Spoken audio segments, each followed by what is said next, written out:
大家睇得到啦，別墅今日帶你睇見單邊位嘅別墅。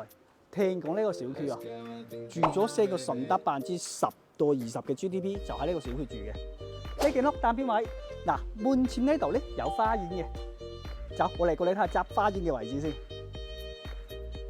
我嚟呢間屋咧係單邊位，呢度係側邊花園，門前呢度係南向嘅。呢個花園都係我哋自己洗嘅。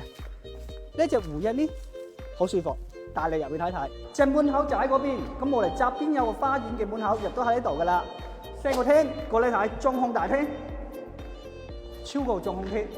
喺大良地嘅別墅區，鑽石灣係數一數二嘅。呢間屋毛坯任由你設計，如果你唔識點樣設計嘅，睇睇啲論據，有啲論據設計得好夠練啊！真係。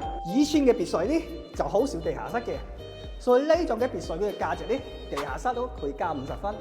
咁呢度咧就電梯上去，喺負1層可以上去噶啦。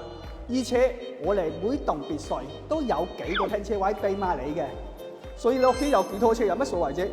停車處就喺呢個位置，直接入戶。地下室嘅話咧，我哋普遍係用嚟做一啲功能房啦、K 房啦、接待室啦、娛樂室啦，都可以喺呢度嘅。後邊呢個位置咧，用嚟做乜咧？考考大家啦。我之前參觀過一啲業主嘅別墅，咁佢呢個位置咧就做游泳池嘅。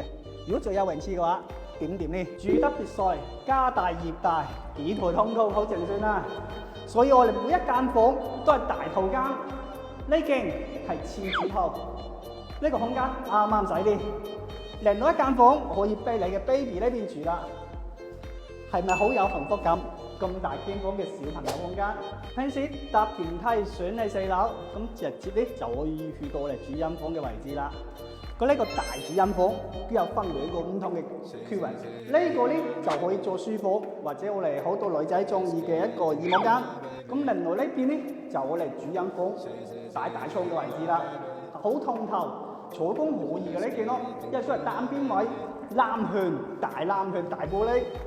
咁另外一間咧就啱啱同下面嘅房間都係一樣嘅，咁啊次主套都好大嘅。我只可以怪自己太膚淺。